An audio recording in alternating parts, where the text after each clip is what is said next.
ഇന്നും നമ്മൾ കാത്തിരിക്കുന്ന മത്സരങ്ങൾ തന്നെയാണ് നിരയിലുള്ളത്. ആദ്യത്തേത് പോർച്ചുഗൽ സ്പെയിൻ പോരാട്ടം. ഈ ടൂർണമെന്റിലെ തന്നെ ഏറ്റവും ഗ്ലാമർ പോരാട്ടങ്ങളിൽ ഒന്നായി മാറാൻ പോകുന്ന ഒരുപക്ഷെ പോർച്ചുഗലിന്റെ നമുക്ക് നെയ്മറിന്റെ കളി കണ്ടു കഴിഞ്ഞു. അതുപോലെ തന്നെ നെതർലൻഡ്സ് പുറത്തായി കഴിഞ്ഞു. അതുപോലെ തന്നെ ജർമ്മനി പുറത്തായി കഴിഞ്ഞു. പക്ഷേ ഇന്ന് ഈ രണ്ട് ടീമുകളിൽ, ശക്തരായ രണ്ട് ടീമുകളിൽ നിന്ന് ഒരു ടീം കൂടി പുറത്താകുന്നു എന്നുള്ളത് ഒരു ഫുട്ബോൾ ആരാധകനെ സംബന്ധിച്ചിടത്തോളം സങ്കടമാണ്. അത് ഏത് ടീമായാലും സ്പെയിനായാലും. ഒരു വശത്ത് റൊണാൾഡോയാണ്, മറുവശത്ത് ലമിൻ യമാലാണ്. അപ്പോൾ രണ്ട് ശക്തരായ താരങ്ങളുടെ ഒരു പോരാട്ടം കൂടി നമുക്ക് കാണാനും കഴിയും. അടുത്ത മത്സരം കൂടി നോക്കാം. അടുത്ത മത്സരം രാവിലെ 5:30 അത് ആതിഥേയരായ USA ആണ്. എതിരാളികൾ ബെൽജിയമാണ്. ബെൽജിയത്തിന്റെ സുവർണ്ണ തലമുറയ്ക്ക് ഒരു വലിയ നേട്ടം ഇതുവരെ സ്വന്തമാക്കാൻ കഴിഞ്ഞിട്ടില്ല. ഇനി ഇവർക്ക് ഇപ്പോഴത്തെ സംഘത്തിന് എന്ത് ചെയ്യാൻ കഴിയുമെന്നുള്ളൊരു ചോദ്യം അവിടെയുണ്ട്. പുലർച്ചെ 5:30 അമേരിക്കയും USA-യും ബെൽജിയവും തമ്മിലുള്ള ഒരു മത്സരം നടക്കാൻ. ശരി, അപ്പോൾ നമുക്ക് ആദ്യത്തെ മത്സരത്തിന്റെ സാധ്യതാ ലൈനപ്പ് എങ്ങനെയാണ് എന്ന് നോക്കാം. ഫൈസൽ ഹംസ നമ്മളോടൊപ്പം ചേരുകയാണ്.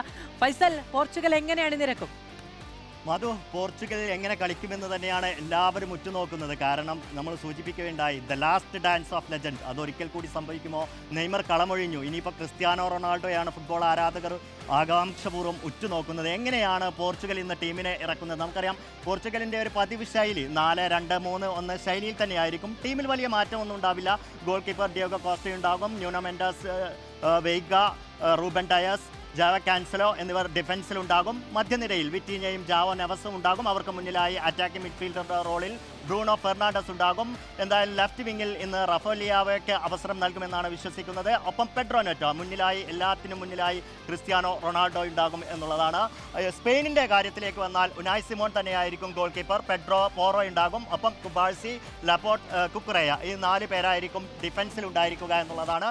അവർക്കും തന്നെ മിഡ്ഫീൽഡിൽ പെഡ്രിയും റോഡ്രിയും അവരുടെ മിഡ്ഫീൽഡ് ഉണ്ടാകും. അവർക്ക് മുന്നിലായി ഡാനി ഓൾമയുണ്ടാകും. ലാമിൻ യമാൽ, ബയന എന്നിവർ രണ്ട് വിങ്ങിലും ഒയർ സബാൽ സ്ട്രൈക്കറായിട്ടും ഉണ്ടാകും. ഏറെ ശ്രദ്ധിക്കേണ്ട ഒരു കാര്യം ഈ രണ്ട് താരങ്ങളാണ്. ക്രിസ്ത്യാനോ റൊണാൾഡോ ഇതിനോടകം തന്നെ ഈ ലോകകപ്പിൽ 3 ഗോളുകൾ നേടിക്കഴിഞ്ഞു എന്നുള്ളതാണ്. ഒയർ സബാൽ കുറച്ചുകൂടി മുന്നിലാണ്, 4 ഗോളും 1 അസിസ്റ്റും നേടി എന്നുള്ളതാണ്. ഏറ്റവും ശ്രദ്ധേയമായ പോരാട്ടം നടക്കുന്നത് ഈ വിങ്ങിൽ തന്നെയായിരിക്കും.